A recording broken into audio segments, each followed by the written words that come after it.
All right, ladies and gentlemen, welcome to Let's Talk Real Life with Miss Nada Manning. I'm your co-host, Coach Vernon Garrison. Thank you for joining us here on Awesome Radio, WECU 107.5 FM and 107.5 FM. All right, we're going to just leave it at that. All right.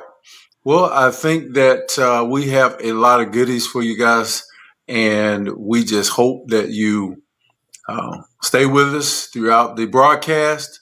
Either you're joining us on social media, you're joining us, or you're hearing us live on the radio.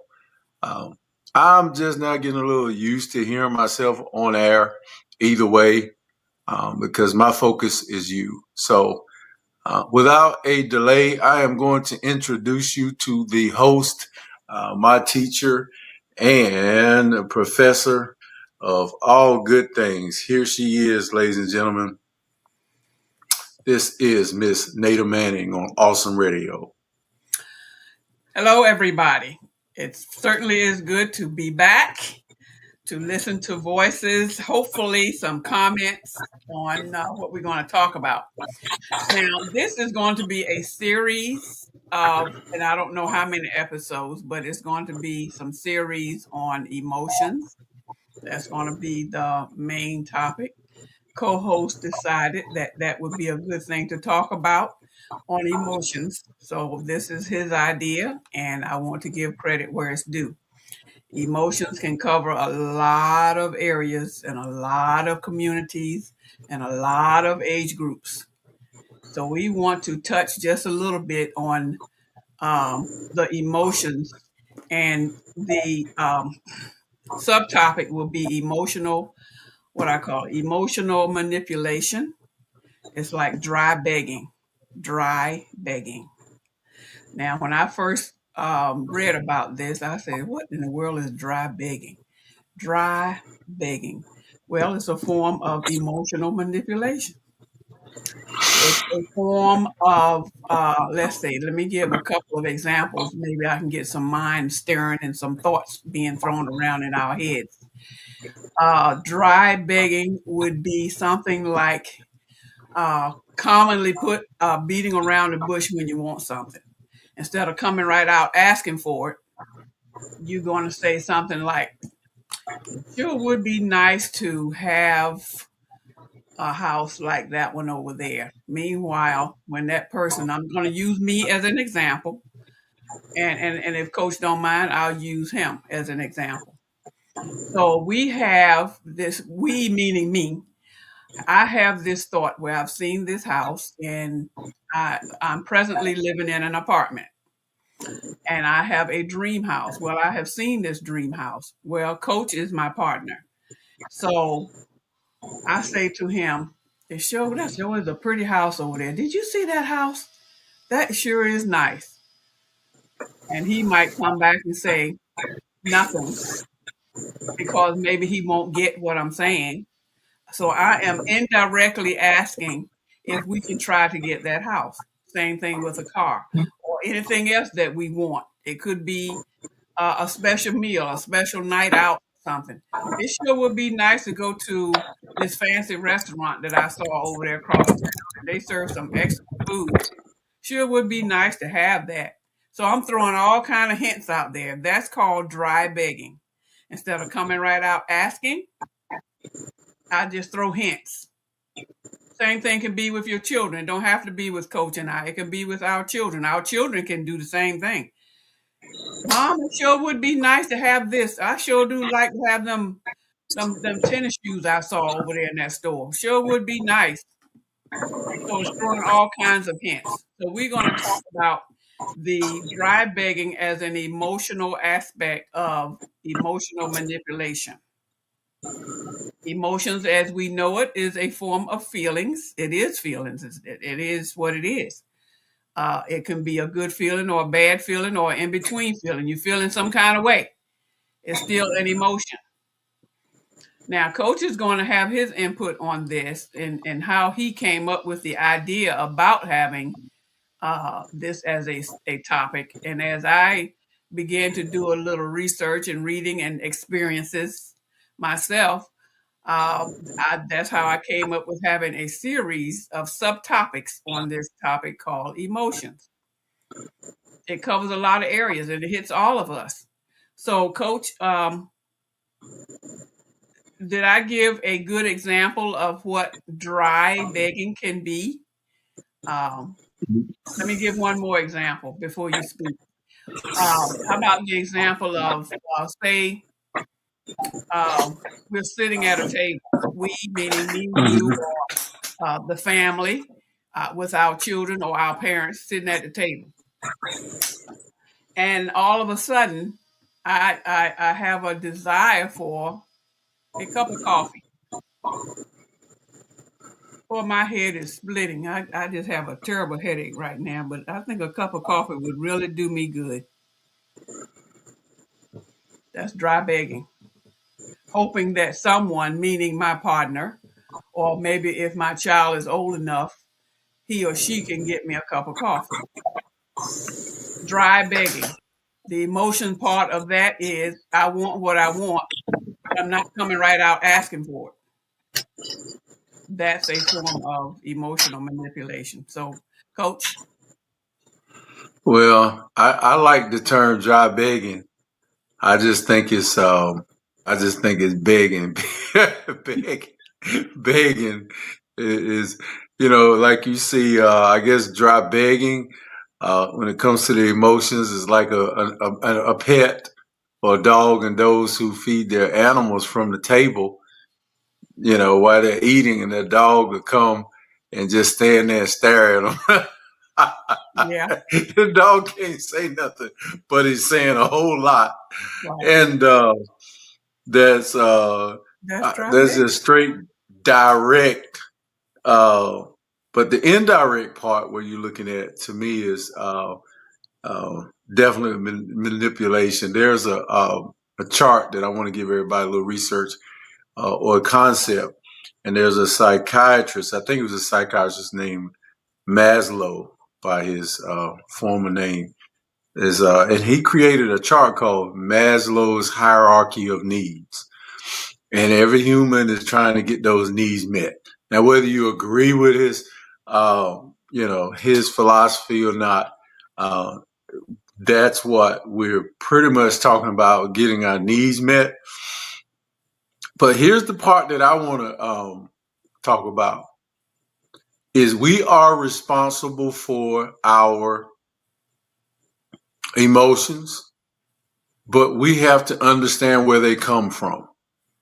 We have to understand that our emotions are influenced by our psychological position in life, our psychological state of mind, even the chemistry and the biological aspects of our mind, under the influence of medication, under the influence of happiness, under the influence of sadness, under the influence of hunger. So those are predators, if you will, dominant type things that help us set our emotional intelligence, if you will, how well we make decisions emotionally. The second one is biological. Did you eat breakfast or did you not? Or those things are directly related to our performance. In sports and football and a lot of other sports, they have what you call pregame meals. The first pregame meal that I ate that was called a pregame meal was we went to one of my first conference championship games, and the coach said we're going to the Pancake House, and they fed us tons and tons, all the breakfast we could eat. And I'm like, how we going? We got to play a game in 2 hours. How we going to sit here and indulge in this great big breakfast, sausage, pancakes, and butter and grits? So our emotions are influenced psychologically and biologically, and ultimately our spirit. Whether we're mad already, someone else made us mad, then we may not want to have anything to do with you, or if we feel lack, or if we feel insufficient, or if we feel depressed, then I'm going to sit next to you and say, oh, sure enough, would be nice to have that. I got a headache, and sure would be nice to have something for it. I don't know what to take. And meanwhile, there's a big old chocolate cake sitting on the table full of caffeine or a nice cold drink. And the only thing that got confusing there, and the only thing that's a little bit can throw us off, is our emotions, period. We got the film vibe, we got the alpha vibe, and the alpha, I guess, gets the responsibility to become the provider, and I'm supposed to read the films or the female's emotions and figure out what she wants before she even tells me. So that's a sort of a social construct. Like it's a profile. That a woman will be talking about something. What do you want to? What do you want to eat? Would you like this? Would you like that? I don't know what I want to eat. But you better know that you're responsible for getting her something to eat. Now, highly responsible. Now, she may not know what she wants. Now, I'm just being stereotypical here. But now, I do want to say that's a form of, I don't know if you want to call that dry begging. But if every man listen to me right now, when the woman don't know what she want or she leading on to going to a steakhouse, you can look at her and say, you dry begging, ain't you? That's what we heard about on Real Talk with Mr. Native Manning and Coach. You just dry begging, aren't you? And another thing they call dry snitching. When you're telling on somebody, but you're not really telling on somebody. You're not really coming out and saying it. Well, I know something happened while we were there. I'm not sure what it was, but I was in this room and that person was in that room, and yeah, the lights did blink one time, and so you dry snitching. So there we are, ladies and gentlemen. I just wanted to summarize my thoughts on emotions, and I'm gonna end my little 2-minute ramble on the fact that you are responsible for your spirit and your emotions. When you cast, do you cast life or do you cast spells? Getting deep now. Somebody out there listening, you cast spells to try and get what you want. And that's the part that I don't like. Before I get riled up and start coaching, I'm going to send it back to you, Miss Manning. Okay. What you just said about, what do you call it? Casting a spell? Casting a spell. Making me feel a certain way because you want something. Yeah. Isn't that a form of narcissism? A form of what? Narcissism. Yeah, narcissism. Yeah, that's level 1 right there. That's direct attack right there. They're always going to put you in a set or set you up. What you just said, isn't that a form of it, though? Is that some kind of form of being narcissistic? Yes, it is. That's one of the elements. That's one of their weapons. And you wind up being under a curse. You wind up being under a spell. No wonder some men are simps and can't speak up for themselves because they under a spell that you're not going to be happy. In fact, you're not happy no matter what you get. You get you a plate of pig feet or get you a salad, the healthiest salad in town, because food was not going to satisfy you. It's something else that you're unhappy about, but you still go on manipulating. Okay, so that something else is where this emotional manipulations come into play. This dry begging. Sometimes, not all the time, the person is just what you just said. They know what they want, but they beating around the bush to get it, or they doing underhanded stuff to get it. Like you just said with this. I'm not familiar. That's why I can't remember what you just said about that term of about the simps. No, Or I'm not trying to blame women. I just no, use no, women as an example.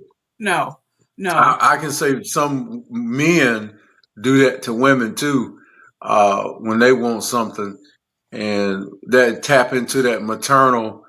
Let me just say instinct, even though that sounds animalistic. That maternal responsibility that a woman has. All he got to do is get up there. If he could, anywhere from 4 to 50 years old. Oh, I feel so bad. And then that's going to unlock the door for that woman to go beck and call for everything. I'm Cast a sorry. spell. Go ahead. That's what you said. Cast a spell. Casting a spell? Yeah.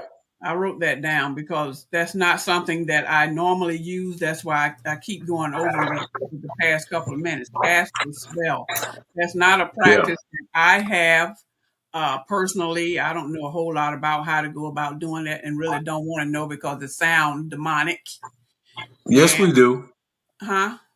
We all know how to do it. It's a method of control, and we claim when you casting a spell, we claiming that people gonna cast the spell and another entity is gonna carry it out. Forget the other entity, demonology and all that. I don't specialize in that. I specialize in humans acting like demons. So casting a spell is what they call the English language. If I have a contract and you read it and it says you will do this 3 times a day, then basically you're going to follow what their word spelling, spell a word and a sentence. So humans, to me, can cast spells. That's just witchcraft 101. Okay. If you want to look at it that way, yes. But I'm saying Yeah. if a person's mindset and what you said is following directions, following the rules, abide by the rules, those man-made rules. That's a sense of what you want to call casting a spell. I don't. If one want to look at it that way, that's one thing. I would never have categorized it as casting a spell. Um, Mm. but I guess if a demonic mind want to think of casting a spell in the sense of the word, I'm thinking it's something that's really negative. Following rules is not always a negative thing. So I No, say it's not. it depends.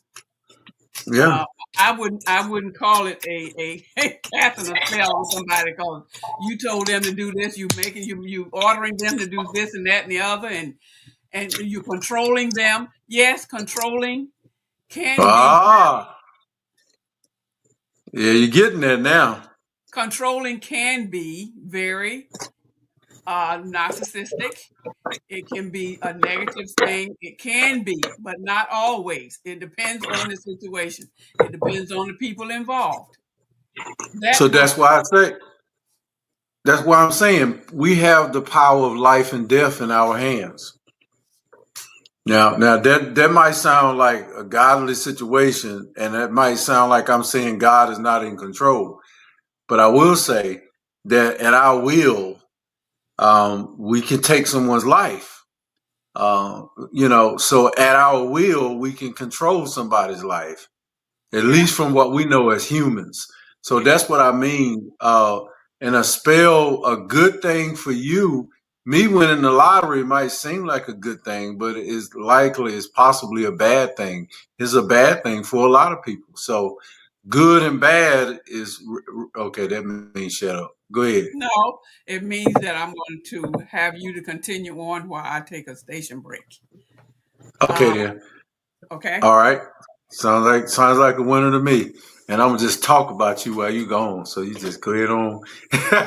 Okay. I want to. I'm, So, I'm, so I'm going to remove you from the stage. When you come back, I'll see you. All right, ladies and gentlemen, we are talking about emotions. And I think it's really, really the core of our emotions are so important. But what we have to be careful for and be careful of is that one 4-letter word, Is that how you spell feel? It's just a feeling. Are you saying I'm diminishing the fact or the influence of pain? No, I'm not diminishing I feel like if you are post surgery in rehab, sick right now, pain and being uncomfortable, it definitely has an influence on your emotions, and you need certain things. And you're gonna try to get your needs met, and it may not come out right. You're laying there in that bed and you're asking for certain things, and you've been waiting for certain things to come. And your feelings and your emotions got you feeling like you're neglected. Nobody's paying attention to you. And so that's gonna get translated. Don't nobody love me. They don't care about me. They just letting me suffer. I feel like those are the origins of what we say and how we feel. And when she's talking about dry begging, is sometimes we're just getting our needs met, and we feel like people are not doing well by us. So I think that we can keep that in mind throughout this whole conversation.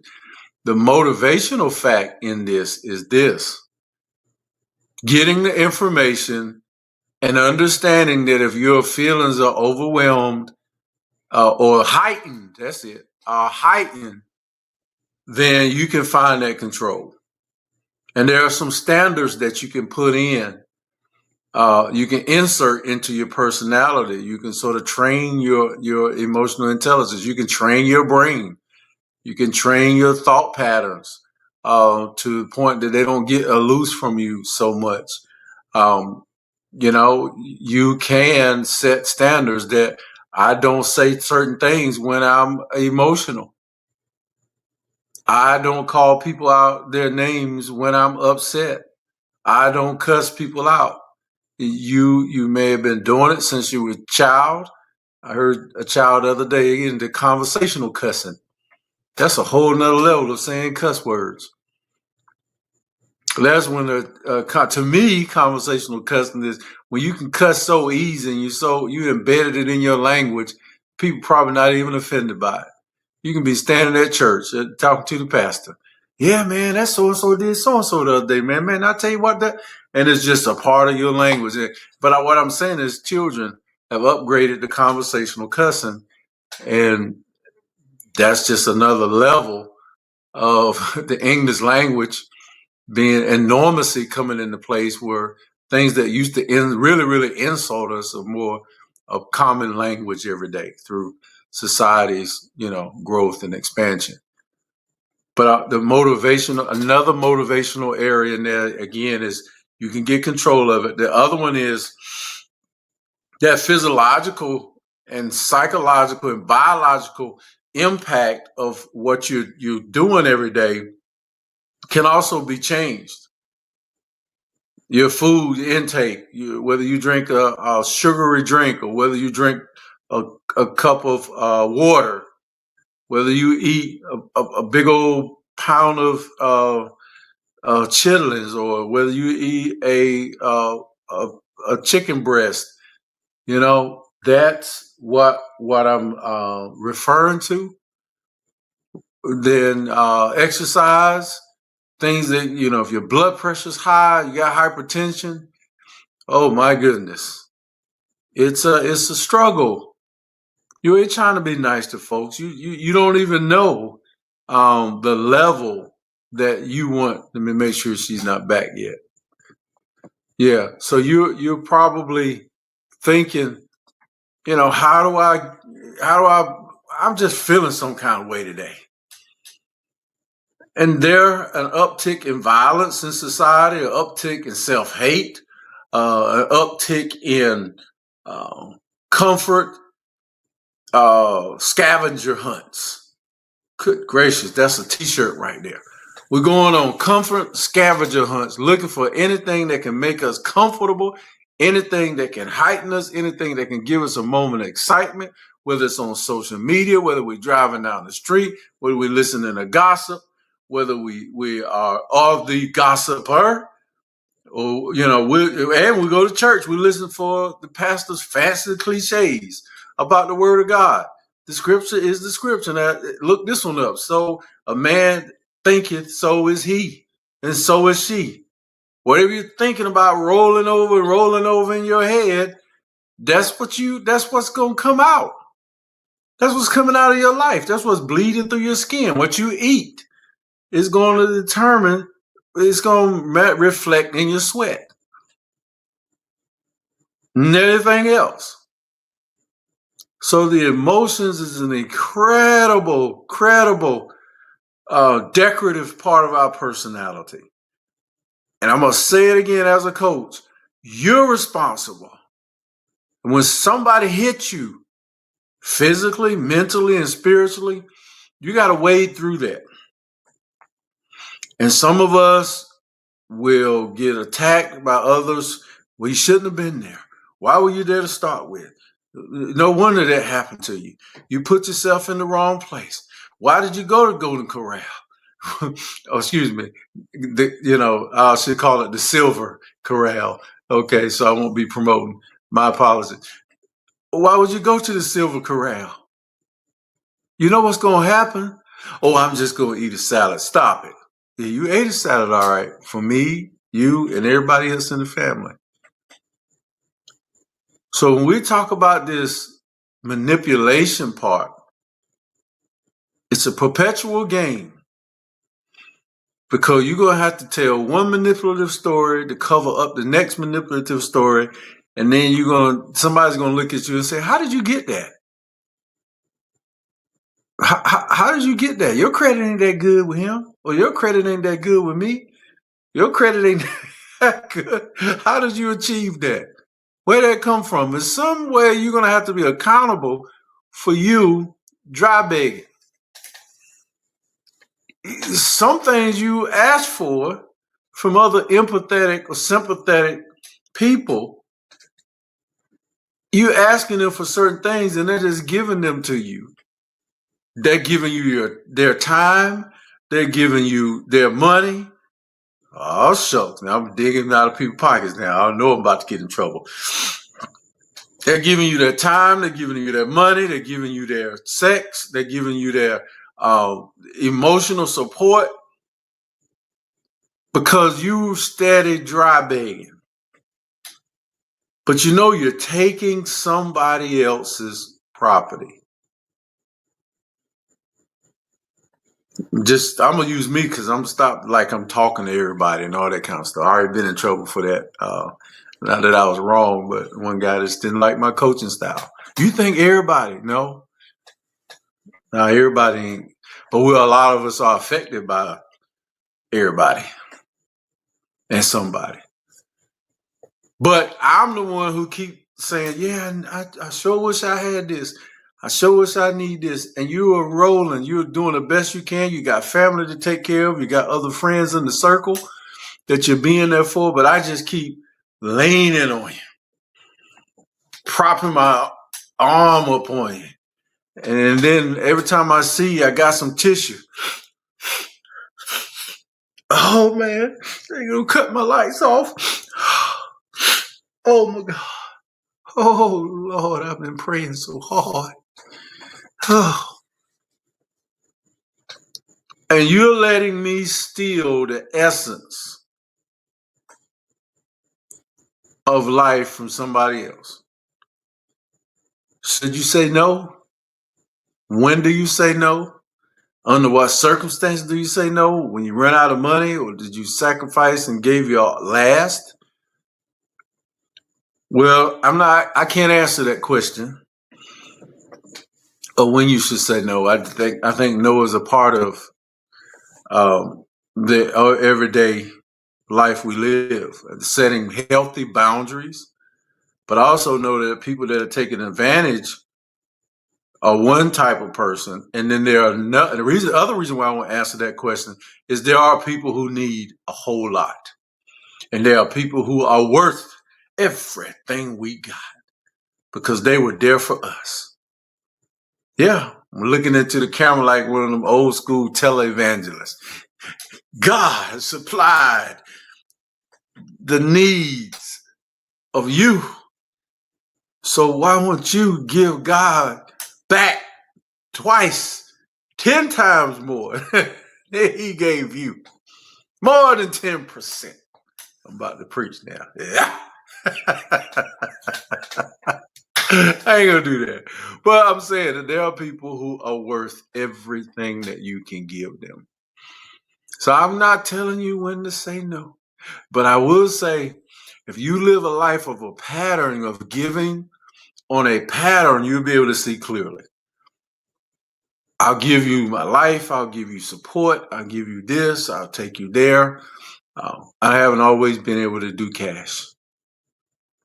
And when I did cash, it's just a certain amount. It wasn't like I'm going to give you the whole amount because I'm looking at what I got in my wallet. Okay, here, take this. This goes towards that. I'm not going to get into. First of all, when I give people cash like that, I'm not trying to get you to pay me back. To me, that's one of them little cursing things. You tell somebody they got to pay you back. But see, I can't judge that either because that person might have already borrowed money from you 10 times already. And if you give a person a gift 10 times, that's not a gift. That's manipulation.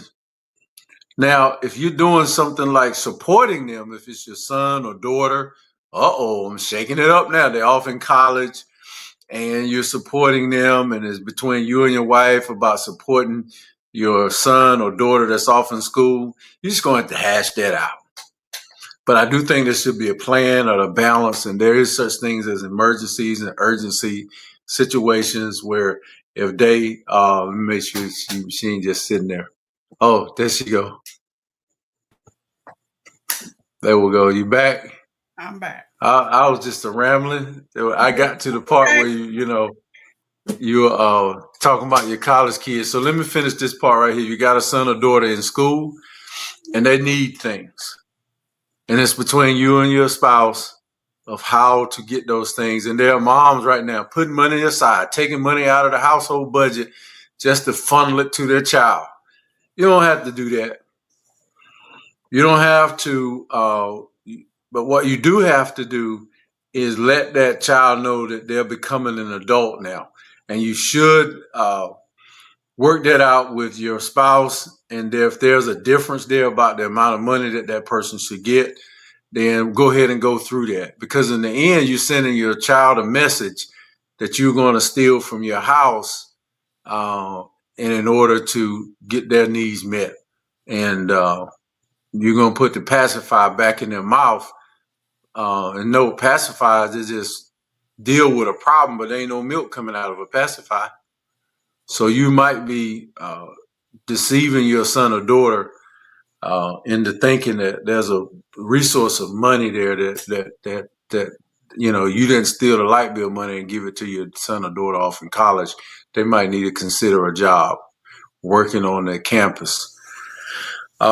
So anyways, as far as I got with manipulation, I didn't judge Ms. Manning. I let the folks know that they have a reasonable amount of resources to share, and they share them under certain circumstances. But there are people who will take everything you got, and when they take everything you got, then they're taking it from somebody else, and they just manipulated me, got me running, got me raring everywhere, trying to help them. And they just feeling bad, and they want somebody, attention to pay attention to them. And I understand that because some people have social issues and some people are depressed, and gifts make them happy. You just got to know the difference, guys.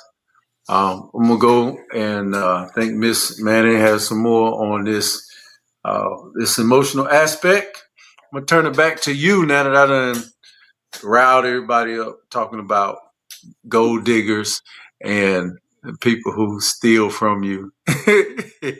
I hit the word gold diggers. All right, gold diggers.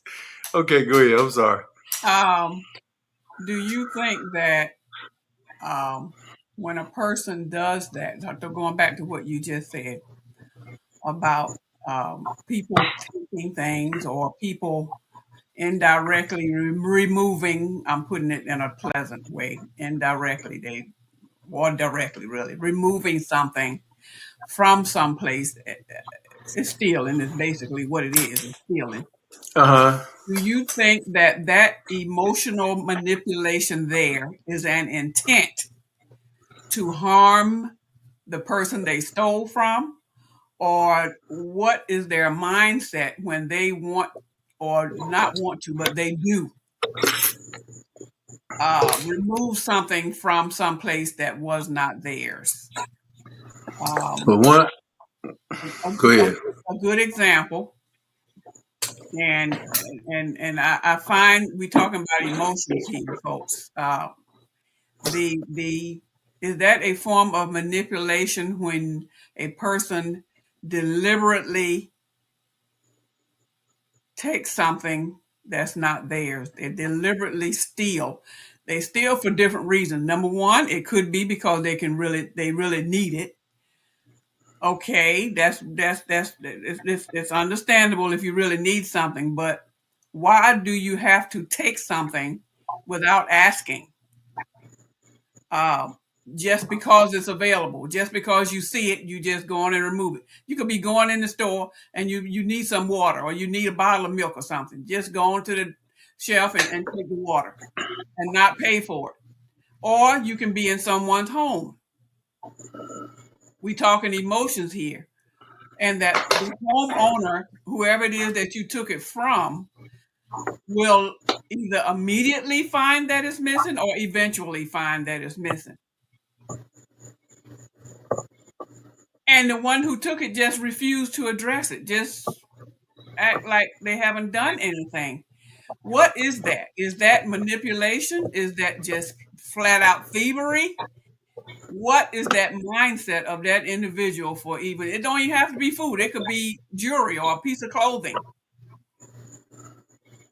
or a household product. Like, I don't know, anything. Just some of them just do it just because they can.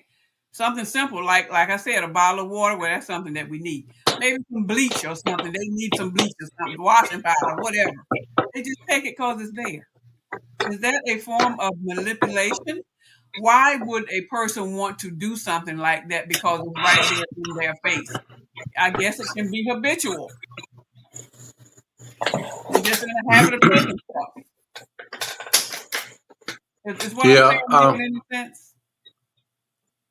So I now. Is what I'm saying making any sense? Yeah, it makes sense. And the first thing that comes to my mind is two things. One, there's something going on spiritually. We'll get to that in a moment. The second one is sort of close to the answer to your question. And what we're talking about tonight is an emotional passion and fiending, an emotional appetite, and coupled with curiosity that outweighs their thoughts for rules, laws, Thing. and doing the right thing, the morality of that, your passions, your appetite, your sense of greed, your sense of need, all of that just outweighs the part. Then socially, you might have a sense of entitlement. Oh, they don't need this; they got plenty. I saw a movie once where a lady had raised in Arizona. A lady had about 5, 6 children at one time. I don't know that number or what you call. Yeah, that's the 10,000 point question today. What is that when you have 5 children? Quadret, whatever that is. But this guy and this lady, they couldn't have children, and she said they got too many. Now, Nathan, you go get me one of them babies. So they they feel like the other people had got. You look at people and you say, "Oh, they got so much, they can't miss this." And so you go into some type of psychological play, a theater that you're on, a stage show, and you play your part, and it turns out to be you have a down low sense of entitlement to somebody else's stuff. It's such a self-righteous thing that you don't feel like they got enough, or you don't feel like they're gonna miss it, so you take it. A lot of wealthy people got wealthy and maintain wealthy status because of the small things that they look at. They only go to the gas pump every 2 or 3 weeks. They don't go to the gas station, so they don't buy all these impulse potato chips and all of this and all of that. They don't put themselves in harm's way to spontaneous buying. So that little thing that you're taking from them is what they consider very important. So now you've considered, the last thing I'm going to go to, the thief part. There's some psychological, there's a clinical word for people who steal. And I think we all got little traits of diagnosis that it might not be dominant upon our whole personality, but some of us got them little traits of trick foolery and little thievery, and I'm just gonna get this right here and put it right here. I'm gonna bring it back though. Yeah. So there's different forms of stealing. Now you make yourself to full circle that spirit of envy. God almighty no. Boy, somebody, y'all ain't listening to me. That spirit of envy and jealousy. That's why people will remove your stuff from you quietly. They will take your heart. They will take your car. They will take your food. They'll do everything and smile in your face. And some of them don't need it. You see people, you can look it up on the internet right now and find people that steal for no reason. They don't need it. So that spiritual thing is no, that envy can lead to me trying to sabotage you, me trying to take what you have. I'm not going to bring your car back on time. I'm not going to bring your lawnmower back. I'm not ever going to return that shovel that you let me borrow. That's stealing. Okay. So if I envy what you have, I'm going to take liberty when I'm at your house. That's when I'm going to lift something. Well, she don't need this. She got 4 bottles. I'm going to just take this one. She'll never notice. But see, the high... So, go ahead. Yeah, so that's the part right there that's a spiritual thing. When you see somebody have property and material things, this is a material society. Money is more important than human beings now. I ain't even gonna get into that, but money is a more important thing. And I'm not just saying people will kill you over money or drugs or whatever. But no, money is way more important than human life. Now, I'm not saying that it's more important than human life, but the way materialistic societies and economies like ours is based on the dollar, how the quality of life you live and how long you live. Whether you eat healthy food or you eat processed food, is based on how much money you have. So you're getting sugar diabetes and all of this because you only eat in a certain way. And a lot of times we eat based on the money and the income and our social status. That's just too deep. That's another show. Sorry. Okay. Having said all you just said. Yeah. We some of us know. What you said is absolutely correct. I'm not knocking that at all. But what many people fail to realize or don't want to accept is what goes around comes around. Come on. And when you do that to other people and hurt them like that, thinking, okay, they don't need it. Well, who is that? That's not your call to say who needs what. How about you take care of what you need in your house, in your backyard, in your circle? And so for a person, and you, like I said, you're absolutely correct. And my response to all that is, like I just said, what goes around comes around. You take from somebody else, somebody's going to take that and more from you. Might not be right away, but eventually it's going to happen. And when things start going south for you, and it will, just keep on living, then you're going to be saying, well, I did this right and I did that right. Now you forgot about what you did to that other person way back when. And see, God does not forget. He will make us suffer when we do things that are wrong. And I think that a lot of times people fail to realize, they don't think about that when they're doing what they're doing because they're in their own element. They don't care about what the repercussion is. They don't care what the consequences are for their actions. All they're trying to do is get what they think they need or what they want or what they feel like somebody else don't need because they're not going to miss it. Okay, that's my spill on that comment that you just made about how some people are. And you're exactly right. People do stuff just because they can. The opportunity is there, so they're going to take advantage of it, irregardless of what's going to happen tomorrow. But hello, people, when something happens like that and you do that, who's going to say when it's going to come back on you? It might come back on you before you get back home with what you took. I remember a situation where a person ended up taking some money. And when they took that money, it was, I don't know, several months later, they ended up losing that and more in their income. And I said, when I heard that, I said to myself, I said, see, Lord, that's what you mean when you say you reap what you sow. Now, you take from somebody else, you're going to take somebody else's money. Then guess what? It don't always be money that you lose.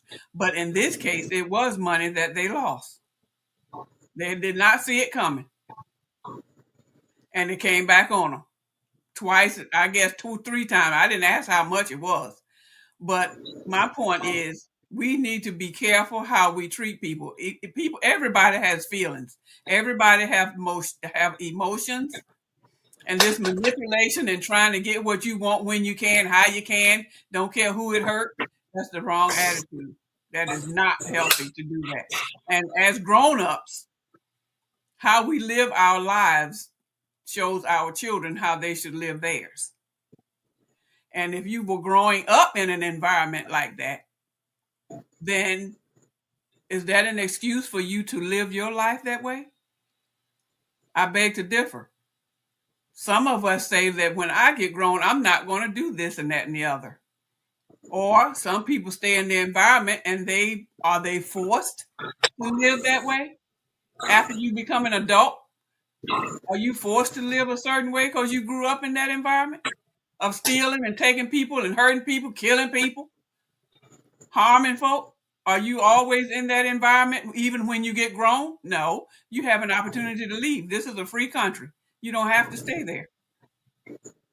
So the excuse of saying, I didn't know any better, when you get grown, I don't buy that. That is not an excuse for you to mistreat people. None. Because you know it's wrong. Even if you didn't grow up in that environment. You go around in different circles, you meet different people throughout your lives as you get older. And you see how different people live. You see the good that they do, and you see the bad that they do. Then you decide which way you want to go with it. Do you want to do what they did just because they end up being a millionaire? Look what they did to get to become a millionaire. How many people did they hurt to get to become that way? So you say, okay, well, they did it. If that's what it takes for me to get a whole lot of money, then that's what I'll do then. Is that a good attitude? We're down to about 5 minutes, I believe. But that's my point on what you were saying about that, as it ties into this emotional thing. Everybody has feelings. We all get hurt one way or another, even though we might put on this hard shell, like nobody's going to hurt us, like we'll be just beyond getting hurt. I believe everybody have a soft spot. All of us have a soft spot. We might put on this show, nothing, I'm untouchable, don't nothing bother me. Yeah, right. It's just the right thing has not touched you yet. And I say, keep on living. Bottom line is, Emotions have a way of getting all of us bent out of shape. Some good emotions, some bad emotions. But we all are affected by them, are we not? And the last point I wanted to make, which we may as well go into the next show about that, is I think you hinted on it already though, about resentment, the envy part. We resent some people for being successful. We don't like you. You haven't said a thing to that person, but they don't like you. They don't like what you stand for. They don't like the way you look. They don't even know you sometimes, but they resent you. We're going to talk about that in more detail on our next show as we continue to talk about this emotional thing and how it affects other people and why we should even care about hurting other people. Because you remember, you're a person too, and you are a person among people, and you can get hurt just the way you hurting other folk, and it come back worse because you knew better. All right. I think we're going to end at this point. We're going to say until next time. Very interesting stuff here. Coach, I appreciate you stepping in and carrying the load for the time that I had to step away. God bless you, and may we continue to work together and encourage people. And sometimes we discourage them, depending on what we say. We can be discouraging as well. Like, what? But what we're talking about here, folks, is real life stuff. And that's what we want to continue to focus on. So, Coach, did you have anything else to say? No, love you guys. Let's keep working this out. This has been another great episode of Let's Talk Real Life with Miss Nada Manning. I'm your co-host, Vernon Garrison. Awesome Radio, WECU 107.5 FM. Ladies and gentlemen, look forward to seeing you on the next show. You guys have a great rest of your day. Thank you.